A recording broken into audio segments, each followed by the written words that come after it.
중국이 매우 골치가 아픈 그런 상황일 거다. 인구 감소, 부동산 거품 붕괴 이런 것 때문에 내수가 급격하게 쪼그라들고 있다. 근데 이게 해결될 가능성이 있느냐? 없습니다. 대만인들이 정말 독하게 마음 먹는다면 얼마든지 대만 해협을 통과하는 선박이라든가 남중국해를 통과하는 중국의 선박들에 대해서 얼마든지 테러를 벌일 수도 있는 거예요. 10,000개가 넘는 목표물을 공격을 하고 초토화를 시켜버렸지 않습니까? 중국이 완전히 차단당할 가능성이 있고요. 중국 경제 그러면 붕괴가 됩니다.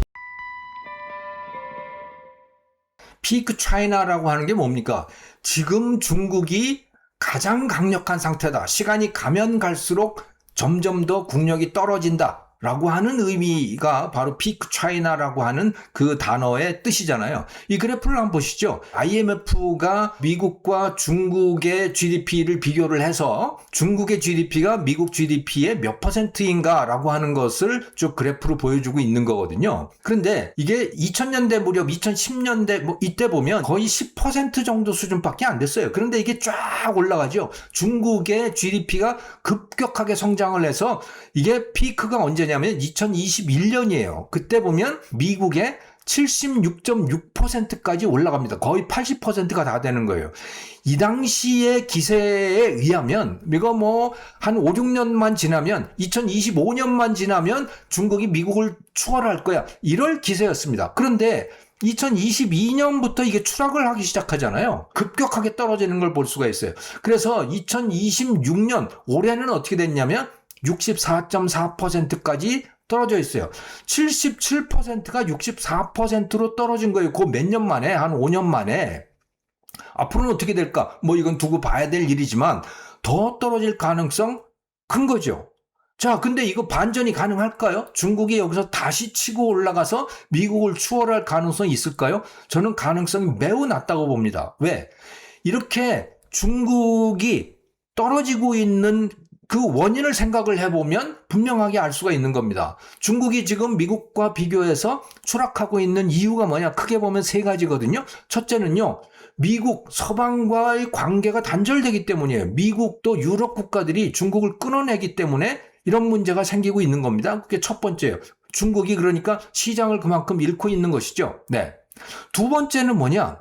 중국이 전쟁 준비에 너무 돈을 많이 쓰고 있기 때문이에요. 그래서 뭐 조선산업 군함 항공모함 같은 거 만드는 거라든가 미사일이라든가 뭐 이런 데 돈을 엄청나게 쓰고 있는 겁니다. 또 달나라 가는 거 여기에도 돈을 많이 쓰고 있는 거예요. 그러다가 보니까 사람들 삶이 굉장히 어려워지죠. 내수가 감소하고 이럴 수밖에 없는 상황. 이게 전쟁 준비에 돈을 너무 많이 쓰고 있기 때문에 나타나는 현상입니다. 이게 신질 생산력이니 뭐 하는 이런 중국에서 유행하는 정책들 이거 전쟁 준비와 다 관련이 있다고 보시면 되는 거예요. 이게 AI도 마찬가지고 그렇다고 보시면 되는 거죠. 그게 두 번째 원인이에요. 네. 세 번째 원인은 뭐냐? 인구 감소, 또 부동산 거품이 붕괴되는 현상 이런 것들이에요. 이것 때문에 내수가 급격하게 위축되고 있잖아요. 자, 크게 보면 이 세 가지입니다. 그러니까 미국 서방과의 관계가 단절됐다. 그래서 큰 시장을 잃었다라고 하는 거. 두 번째, 전쟁 준비에 너무 돈을 많이 쓴다. 세 번째, 인구 감소, 부동산 거품 붕괴 이런 것 때문에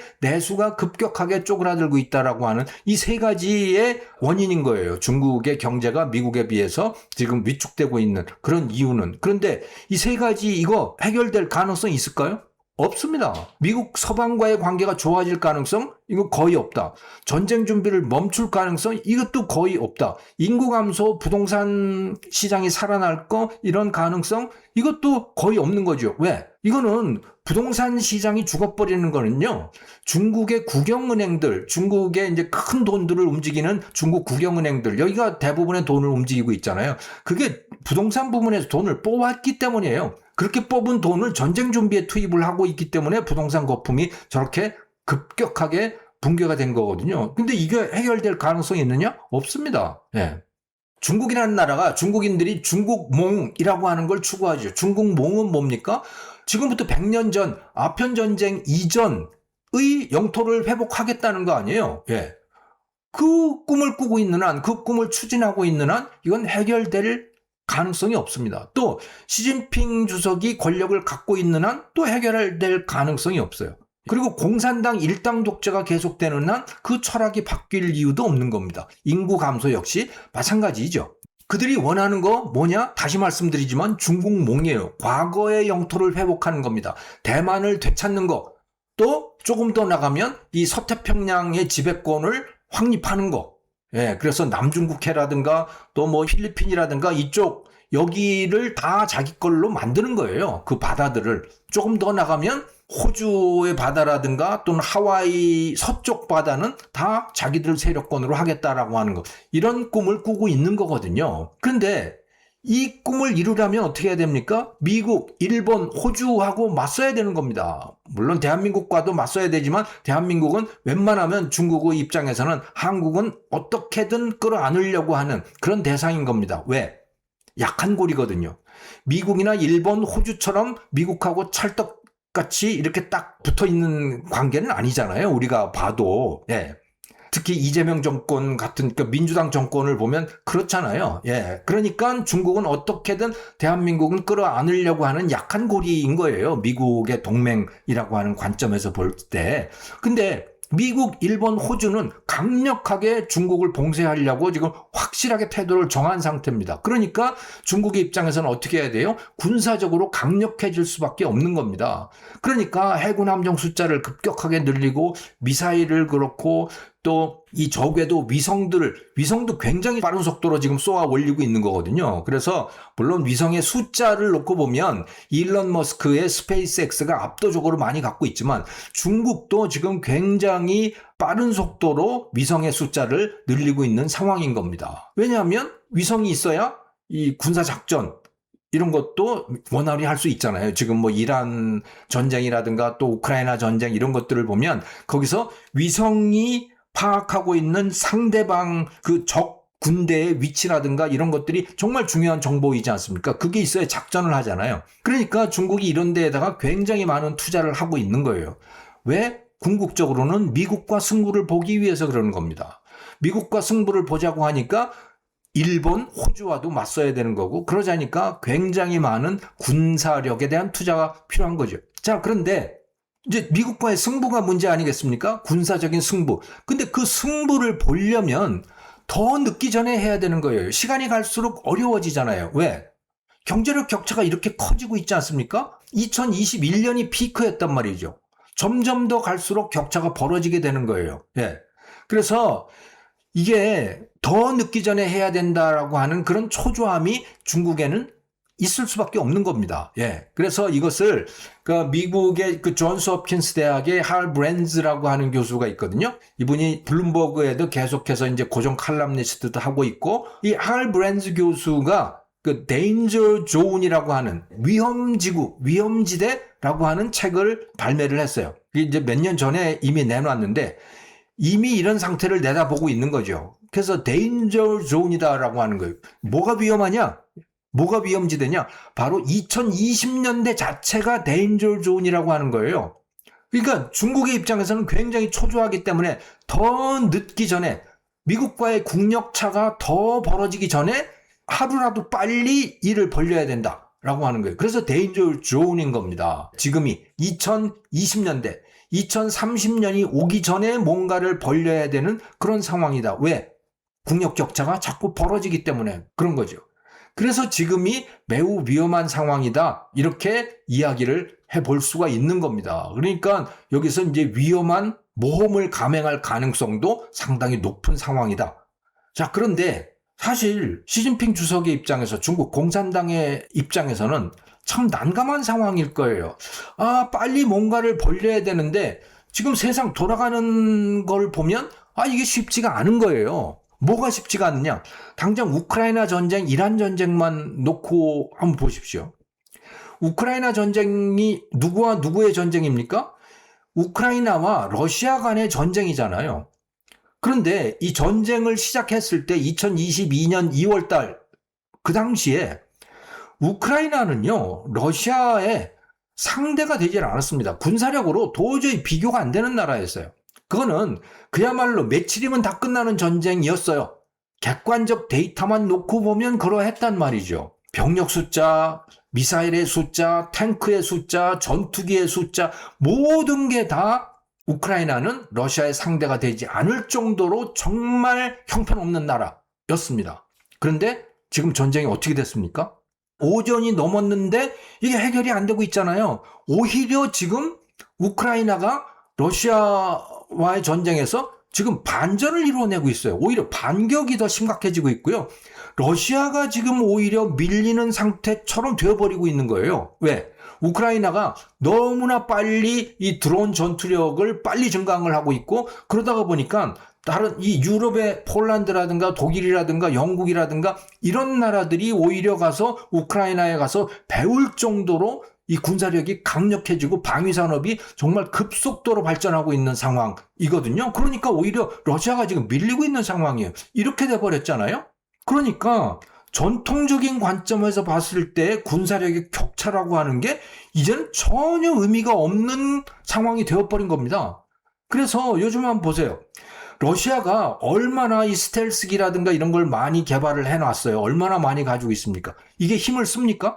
우크라이나 상공으로 들어가도 못 가고 있어요, 이게. 우크라이나 상공을 뚫고 들어가지 못하는 겁니다. 그러니까 드론이라든가 미사일은 들어가지만 러시아의 스텔스기들이 맥을 못 추고 있는 상황인 거예요. 그럼 스텔스기가 무슨 의미가 있습니까? 이렇게 된 거예요. 이거는 중국이 대만을 침략을 하더라도 충분히 그렇게 될 가능성이 있는 거죠. 예, 객관적인 이 군사력 격차라고 하는 게 실제 전쟁을 벌리고 보니까 별로 의미가 없어지더라라고 하는 거를 우크라이나 전쟁이 말을 해주고 있는 것이고요. 또 이란 전쟁 역시 마찬가지잖아요. 미국 이스라엘의 연합군하고 이란하고 군사적으로 비교가 안 되지 않습니까? 정말 상대가 안 되는 나라인 거예요. 그러니까 미국 이스라엘의 공군기들이 들어가서 또 미사일이 들어가서 이란을 공격을 하는데 뭐 10,000개가 넘는 목표물을 공격을 하고 초토화를 시켜버렸지 않습니까? 이란은 거의 힘을 못 썼잖아요. 그럴 정도로 군사력 면에서는 이란과 미국, 이스라엘은 비교도 안 될 정도다. 그런데 지금 전쟁의 상황이 어떻습니까? 미국이 이겼나요? 쩔쩔매고 있잖아요. 이란이 테러로 나오니까 이거를 미국이 이스라엘이 어떻게 못하고 있는 거예요. 호르무즈 해협을 지금 봉쇄가 되고 있지 않습니까? 거기에 대해서 이란이 뭘 했나요? 이란이 무슨 해군이 있습니까? 이란이 제대로 된 무슨 미사일이 지금 있는 상태입니까? 그럼에도 불구하고 얼마든지 테러는 가능한 거잖아요. 그러다가 보니까 미국이 쩔쩔매고 있는 그런 상황이 되어버린 거예요, 지금. 그러니까 현대의 전쟁이라고 하는 게 지금부터 10년 전의 관점에서 보는 그런 군사력 대 군사력의 전쟁, 그런 전쟁이 아니더라는 거예요. 이거는 중국이 전쟁을 벌인다고 하더라도 똑같은 상황이 된 거죠. 당연히 그런 상황에 맞닥뜨리게 될 겁니다. 만약에 대만인들이 정말 독하게 마음 먹는다면 얼마든지 중국 대만 해협을 통과하는 선박이라든가 또 이 남중국해를 통과하는 중국의 선박들에 대해서 얼마든지 테러를 벌일 수도 있는 거예요. 이란처럼. 그러니까 이게 참 난감한 상황이 된 거예요. 거기다가 만약에 중국이 이 대만을 공격한다. 그러면 미국이라든가 서방이라든가 이런 데가 어떻게 하겠습니까? 중국에 대해서 철저하게 경제 제재를 가할 거 아니에요. 그러고 나면 중국은 어떻게 될까요? 이거는 그야말로 재앙을 맞이하게 될 겁니다. 수출이 다 중단될 수밖에 없는 그런 상황이 될 거예요. 이건 호르무즈 해협 정도가 아니고 아예 말라카 해협이 다 봉쇄가 될 가능성이 있습니다. 중국이 완전히 차단당할 가능성이 있고요. 중국 경제 그러면 붕괴가 됩니다. 러시아 경제 제재 당했죠? 그런데요, 러시아는 도망갈 데가 있었어요. 어디에? 중국으로 도망을 갔잖아요. 중국, 이란, 터키 뭐 이런데 브라질 이런데 그 경제 제재 잘 안 지키는 데들이 있잖아요. 그 도망갈 수가 있었지 않습니까? 그런데요, 중국 자체가 제재를 당하게 되면요, 중국이 러시아로 도망가겠습니까? 어디로 도망가겠습니까? 도망가봐야 별로 도움도 안 되는 거죠. 그게. 그러니까 경제적으로 치명타를 입을 가능성이 높아요. 매우 높아요. 그래서 이런 여러 가지를 놓고 보면 중국이 참 이를 벌리려면 2020년대 더 늦기 전에 미국과의 격차가 더 벌어지기 전에 이를 벌려야 하는데 이를 벌리려고 하다가 보니까 우크라이나 전쟁이라든가 이란 전쟁에서 벌어지고 있는 이 현대전의 특성이라고 하는 게 이거 참 군사력만 가지고 해결할 수 없는 전쟁일 가능성이 매우 높고 거기다가 미국이라든가 서방의 경제 제재를 하게 되면 그것도 정말 치명타가 될 것이고 그래서 중국이 지금 매우 골치가 아픈 그런 상황일 거다. 예, 얼마든지 그렇게 합리적으로 추론해 볼 수 있는 상황이다. 저는 이렇게 생각합니다.